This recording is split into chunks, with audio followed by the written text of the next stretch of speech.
Bonjour et bienvenue pour ce premier numéro du 12 minutes de l'Auxerrois, votre nouveau rendez-vous décryptage des grands projets de l'agglomération. Aujourd'hui, on va parler de la démarche technopolitaine Auxerre Green Lab. Au programme, interview, reportage et micro-trottoir. On démarre tout de suite avec un reportage au Lab d'Auxerre. L'ancien pôle environnemental d'Auxerre vient d'être rebaptisé Auxerre Lab.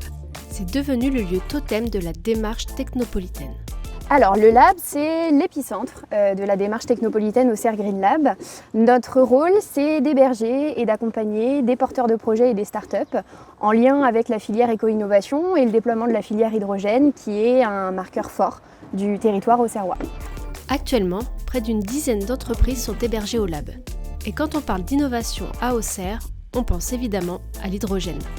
Alors ce camion, c'est le premier d'une série. L'objectif, c'est de transformer ce moteur diesel en moteur à hydrogène pour lui permettre d'être décarboné. C'est vraiment un moteur à combustion interne, ce n'est pas une pile à combustible. La démarche technopolitaine ne vise pas que les entreprises engagées dans la filière hydrogène, mais toutes les startups qui travaillent sur la transition énergétique. La mission de Modulatio est d'aider les industries à réduire leur consommation de matières premières.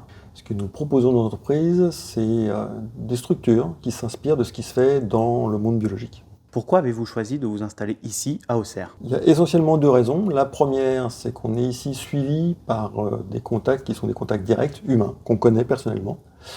Et la deuxième raison, c'est une certaine qualité de vie. Et on fait le pari que les ingénieurs qu'on va recruter seront sensibles à cette qualité de vie. L'objectif est de positionner Auxerre comme terre d'innovation en France autour de la transition énergétique avec à la clé la création de nombreux emplois. Ce qui est sûr, c'est que l'innovation technologique pour l'Auxerrois se traduira par la création d'emplois qualifiés qui, au fil du temps, se fixeront sur le territoire. Et bien sûr, d'attirer, au fil des années, des entreprises et des sous-traitants qui viendront enrichir le tissu économique local. Une ambition évidemment partagée par toutes les startups hébergées au lab. Pour compléter ce reportage, je reçois en plateau Agathe Rousseau. Bonjour Agathe, vous êtes la co-dirigeante de la start-up Ecolan basée à Auxerre Lab. C'est quoi votre activité ? Alors nous, on travaille dans le recyclage des collants pour faire de nouveaux collants avec 100% recyclés et recyclables. Comment est née cette idée ? Tout est parti de Laurent Trognon. Laurent Trognon, c'est un des fondateurs des collants, mais c'est aussi le fondateur d'une société qui s'appelle Divine Paris, qui est basée à Migène, et qui s'est rendu compte qu'il avait mis sur le marché des tonnes de collants. Il faut savoir qu'un collant, on le porte 3 à 6 fois en moyenne, et après, on le jette à la poubelle. Ça fait plus de 7000 tonnes de collants usagés que l'on jette en France chaque année. C'est considérable. C'est le poids de la structure de la Tour Eiffel ou de 3 piscines olympiques. Et comment vous allez faire pour recycler ça ? Alors ça, je vais pas vous le dire. Par contre, le problème, c'est le verrou technologique qu'il y a derrière. Le fil du collant, il a 2 matières qui sont entremêlées à toute petite échelle. Et le problème, c'est que c'est comme séparer le lait d'un café au lait. Eh ben, c'est très compliqué. Donc nous, c'est exactement la même chose. On sépare les matières pour récupérer le nylon et le remettre dans un nouveau collant. Vos premiers collants devraient être commercialisés en 2026, mais en attendant, il me semble que vous commercialisez déjà une collection de chaussettes issues de matériaux recyclés. Alors oui, pour les collants, on a besoin de valider ce qu'on appelle différentes échelles laboratoires. En soi, plusieurs fioles, on va de plus en plus augmenter la verrerie. À côté de ça, on a décidé de commencer à pénétrer le marché dès maintenant pour qu'on ait une marque qui puisse construire une communauté avant que nos collants arrivent sur le marché. Et c'est comme ça que Révélation.mode, que vous pouvez retrouver sur Instagram, est sorti là au mois de février avec des chaussettes qui sont 100% recyclées et françaises. Il n'y a pas un seul fil à l'intérieur qui n'est pas recyclé. Aujourd'hui, vous êtes au Lab d'Auxerre. Est-ce que dans le futur, vous allez implanter des usines, des ateliers ? Alors, des usines, ce serait un peu ambitieux, mais en tout cas, une, déjà, ce serait formidable. Ce qu'on veut, c'est recréer toute la filière, du tri et de la collecte des collants jusqu'aux collants terminés, en ayant notre procédé de séparation au milieu. Ça veut dire qu'il y aurait, du coup, forcément, de la création de tout type d'emplois, de la collecte, du tri, peut-être un petit peu de laboratoire, mais aussi de la production. C'est combien d'emplois, du coup ? Impossible de répondre, ce serait mentir, ce serait beaucoup trop tôt. Mais on commence à poser les premiers jalons là le mois prochain. Bon, merci Agathe pour votre témoignage et on vous souhaite bonne chance pour la suite. Merci. La démarche technopolitaine n'est pas facile à comprendre. On a d'ailleurs posé la question aux Auxerrois. Voici ce qu'ils nous ont répondu. Est-ce que vous savez ce que c'est une démarche technopolitaine? Technopolitaine, bon, je pense de la technique et politaine, je sais pas. Une démarche? Technopolitaine. Oui. C'est-à-dire? Qu'est-ce que vous inspire le développement de l'hydrogène à Auxerre? Sur le plan écologique, bien sûr. Sur le plan économique, c'est moins sûr. Je pense que c'est une bonne chose pour amener des startups dans Lyon. Il faudra bien trouver des solutions autres que ce qui existe, à savoir les carburants. Oui, c'est important pour la ville et l'agglo de se développer. Il faut suivre aussi son temps et il faut penser aussi à la planète. Est-ce que vous pensez que c'est important pour l'Auxerrois d'attirer de nouvelles entreprises? Ça ferait pas de mal, effectivement, à l'agglomération de pouvoir être plus attractive pour la richesse du territoire. Ouais. Oui, je pense que c'est important parce que plus il y aura d'entreprises et plus il y aura de commerce. Donc... Il faut qu'il se passe quelque chose. Sinon, la ville qui est très belle, qui a une belle histoire et tout ça, elle va dépérir complètement. Donc en créant les emplois, ça va faire venir les gens, si tu ne connais pas loin de Paris. Auxerre Lab, ça vous parle? Est-ce que tu sais ce que c'est le Auxerre Green Lab? J'en ai franchement aucune idée. Auxerre Lab. Définir la démarche technopolitaine n'est pas si simple. Emmanuel Joubard, bonjour. Vous êtes chargé de mission développement économique pour la communauté de l'Auxerrois. Est-ce que vous pouvez nous donner une définition simple?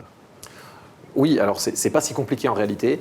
Une démarche technopolitaine, c'est un outil qui vise à développer le territoire par l'innovation. Donc en fédérant notamment tous les acteurs, que ce soit les universités, les écoles, les acteurs de la formation, les startups, les industriels, les laboratoires de recherche, donc autour d'un projet de développement économique territorial. Avant de rentrer dans les détails du projet, je vous propose de vous emmener à Laval pour découvrir ce qu'est une technopole aboutie. Reportage. Laval est la préfecture de la Mayenne, dans la région des Pays de la Loire, à 300 km à l'ouest de Paris. Avec ses 50 000 habitants, c'est une ville moyenne de taille comparable à Auxerre. C'est ici que s'est construite Laval-Mayenne Technopole. En 1996, François Daubert, qui était le maire de Laval, mais aussi le ministre de la Recherche, avec l'aide de Jean Éaumé, un entrepreneur dynamique du territoire, ont décidé de lancer Laval sur la piste de l'innovation et ont créé la Technopole. Et ils ont eu un positionnement futuriste puisqu'ils ont choisi de travailler le thème de la réalité virtuelle.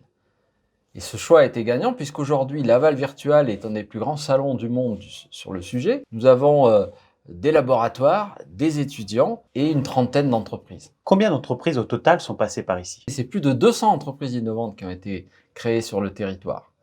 Et en parallèle, l'enseignement supérieur s'est aussi développé pour passer de 1500 à 6500 étudiants aujourd'hui et 10 000 à horizon 2030. On peut dire que l'innovation s'est avérée un pari gagnant. Oui, aujourd'hui Laval a une image dynamique, une image de ville où il fait bon vivre et créer son entreprise.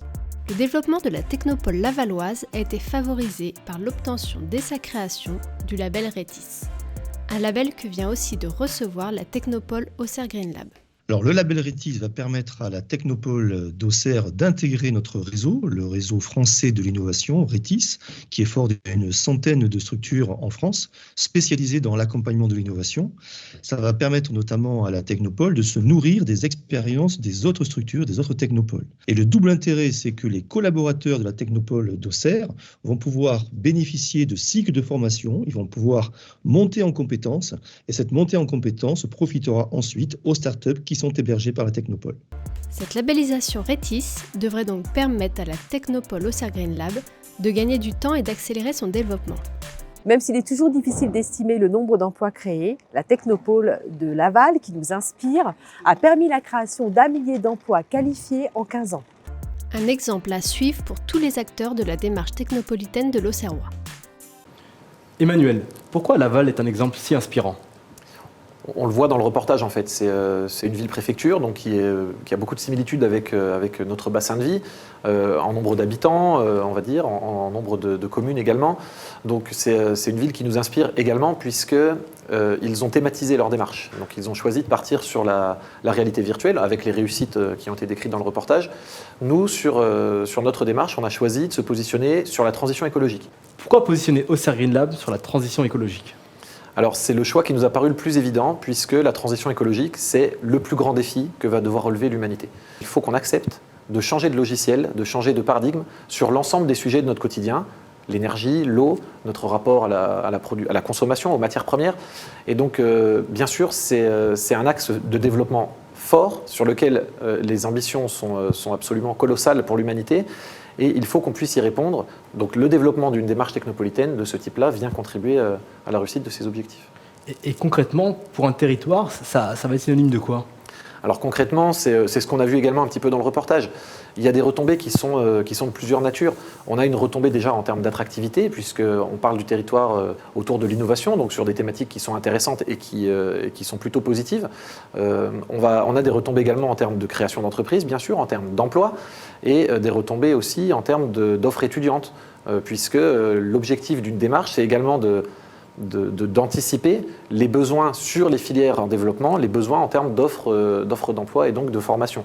On a commencé à le faire d'ailleurs sur l'hydrogène, puisqu'on a lancé des formations thématisées autour de l'hydrogène pour justement accompagner le développement de la filière et pour éviter le goulot d'étranglement où la filière se développe mais on n'a pas la main-d'œuvre pour travailler sur ces sujets-là. Vous avez des chiffres en termes d'emploi, d'étudiants attendus ? Non, c'est difficile de se prononcer sur des chiffres. Les objectifs en termes d'étudiants, c'est de multiplier par 2 le nombre d'étudiants à horizon 2030, 2032. Donc ça, c'est des objectifs qui sont à notre portée, qui sont atteignables, et on va tout faire pour y arriver. Emmanuel, après le lab, c'est Auxerre Factory qui va ouvrir ses portes sur le site des anciens vestiaires Guillet. Est-ce que vous pouvez nous dire un mot à ce sujet ? C'est un outil complémentaire en fait, qu'on met donc au service de la démarche technopolitaine. La vocation de ce site, c'est d'accueillir tous les porteurs de projets qui ont des besoins en prototypage et en innovation. Donc ils trouveront sur place d'une part des machines donc pour pouvoir développer des prototypes, donc de l'impression 3D, de la découpe laser, les machines qu'on trouve traditionnellement dans ce genre de lieu. L'objectif de ça, in fine, c'est vraiment d'accélérer le développement des projets parce que dans l'innovation, il faut aller vite et il faut vite occuper les niches pour pouvoir se positionner rapidement. Merci Emmanuel pour vos explications. Et nous, on se retrouve cet automne pour un prochain numéro du 12 minutes de l'Auxerrois. À très vite.